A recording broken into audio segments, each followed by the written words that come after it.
Morning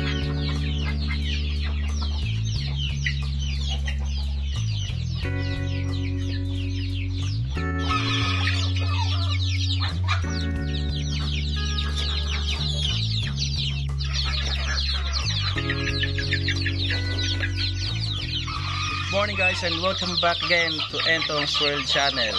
So for today's video, papakita natin yung update sa ating inahin na F3 Boer. So nanganak na naman ulit siya, and papakita natin yung kanyang anak.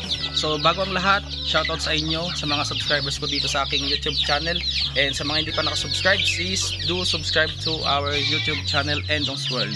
So ano pang hinihintay natin, and let's go!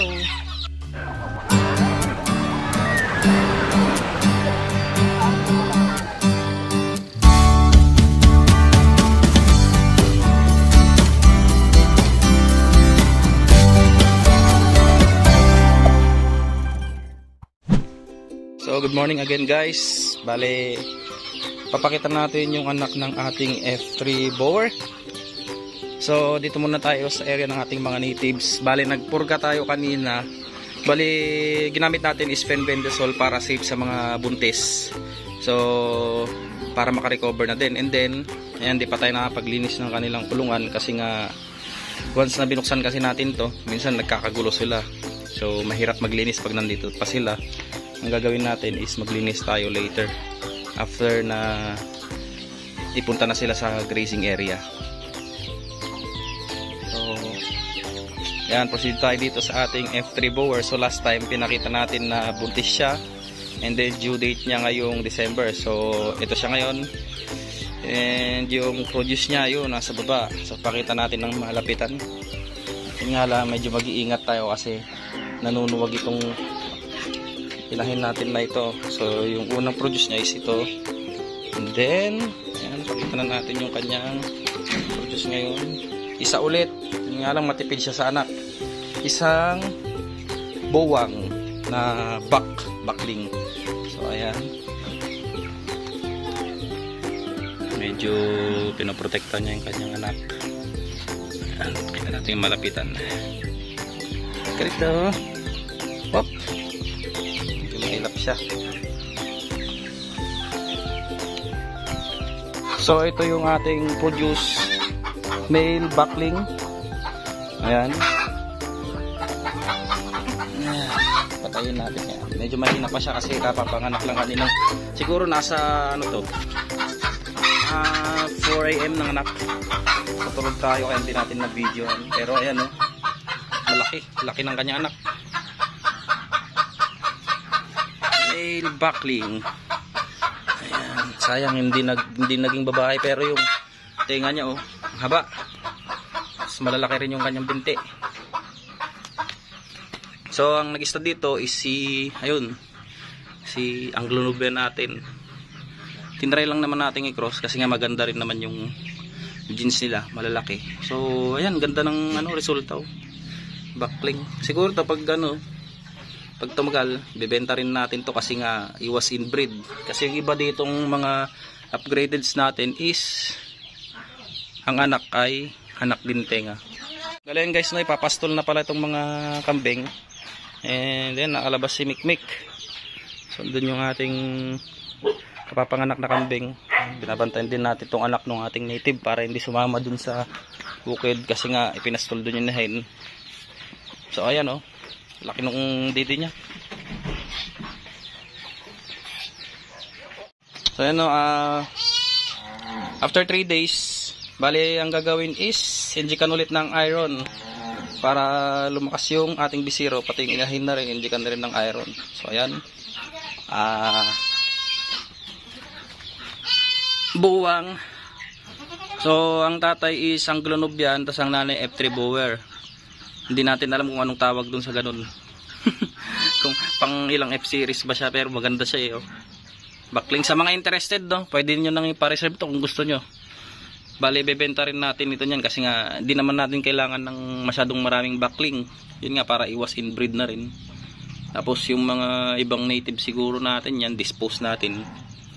Kasi ang target natin is mapalaki yung mapalaki yung mga lahi ng ating mga alagang kambing. Ganda oh. Bali hindi naman tayo talaga mag-aalaga ng sobrang pure kasi medyo may kamahalan din ng pure. Yung mga tulad nito, mahal na rin tong backling natin before. Nabili natin 3 months old. So mahal din. Ayan, sa mga interested oh. Ganda oh. Yung balingusan niya oh. Hindi lang natin malapitan dahil matapang tong inahin. Ayan o. Pugi. Saka yung mga legs niya napakalalaki.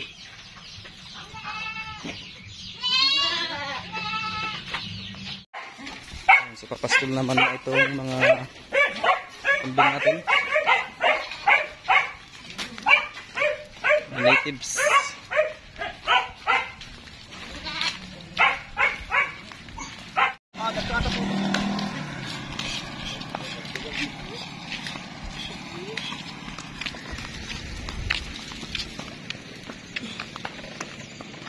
So yun, balik muna tayo dito sa kulungan. So naipastol na yung mga natives tsaka upgraded nating kambing. And then nahayaan muna natin dyan yung ating bisiro kasi nga nanghihina to. Balik kanina nakadede na rin siya ng colostrum niya. So binantayan natin kung pinapadede ba nitong inahin.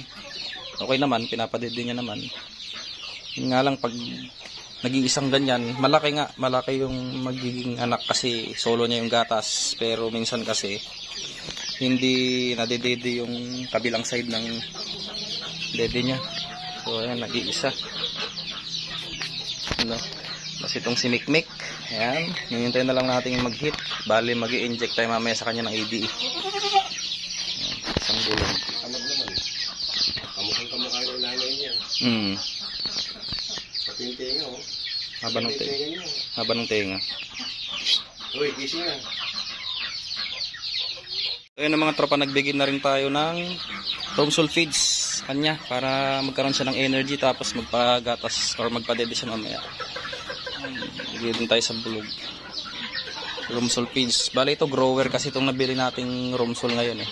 So bibili tayo ulit mamaya ng dairy kasi naubusan last time.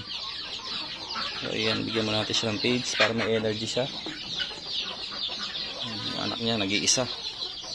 Isang bakling. Yung mga manok natin. Ayan. Tapos yung natin yung Japanese bantam.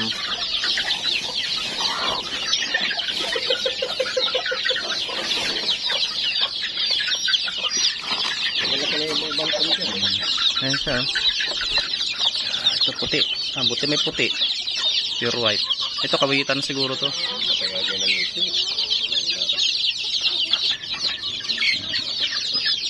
May mga maliit ah. Hindi, mga nahuling na pisayan. Hinahalo ko lang. Ito kawitan. Oh. Yung mga nahuling na pisayan, hinahalo ko lang. Medium legs. Tapos ito yung iba yung mga Milaing Orpington, Japanese bantam. Ito pa bili yung ilang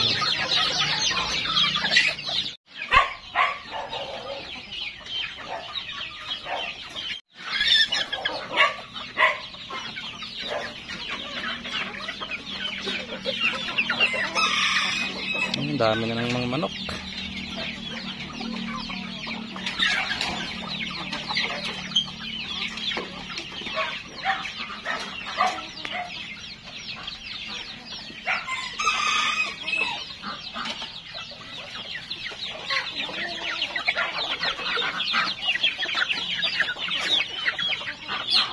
So yun ang mga tropa, bale update ko kayo after 2 weeks dito sa ating bowang. So yan muna yung may papakita natin this day. Ayan siya oh, dumidede na. So marunong na siyang dumede. So sa mga hindi pa nakasubscribe dyan, please do subscribe to our YouTube channel. And syempre, share nyo na rin yung ating videos. Tapos, favor din na i-like nyo rin itong ating video. Ayan, no?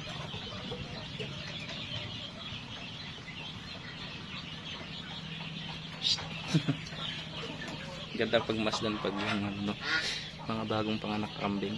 Ayan ang pogi oh. Haba ng mga paa.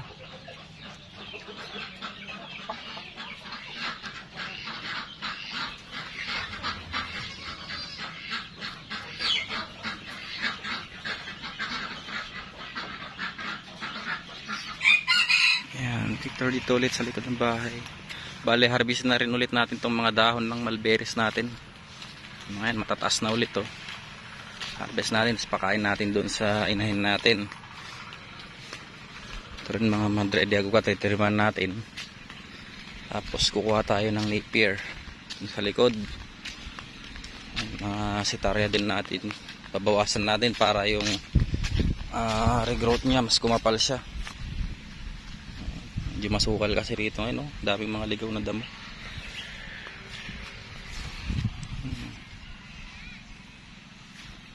Once na malinis na natin itong mangga to, ayan, tataniman natin ng diretso, puro napier yan. Para marami tayong mapagkukuhanan sa yung space kasi. Oh. Dito rin. Papalitan na rin natin to kasi ang pangit na ng regrowth. Oh. Ang pangit na yung regrowth ng napier. Kasi itong area natin is shaded before. Tatakpan ng mangga kaya hindi maganda yung tubo. So dito tayo magtatanim ulit ng napier. Sayang yung mga cuttings natin before, napakarami oh. Pero tumubo pa rin oh. Oh.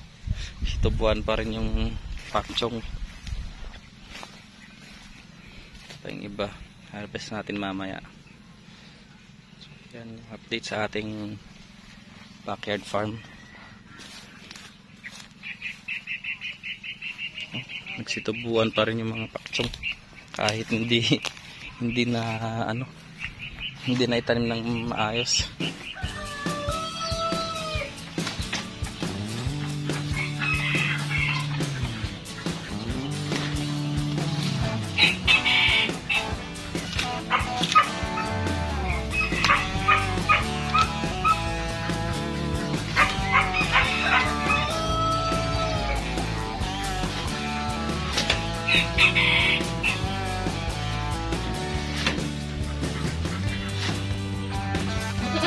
Boom.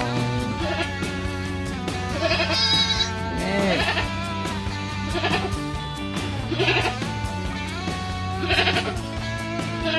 Buckling.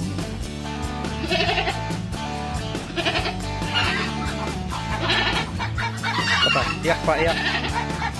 Yak. Yak pak yak.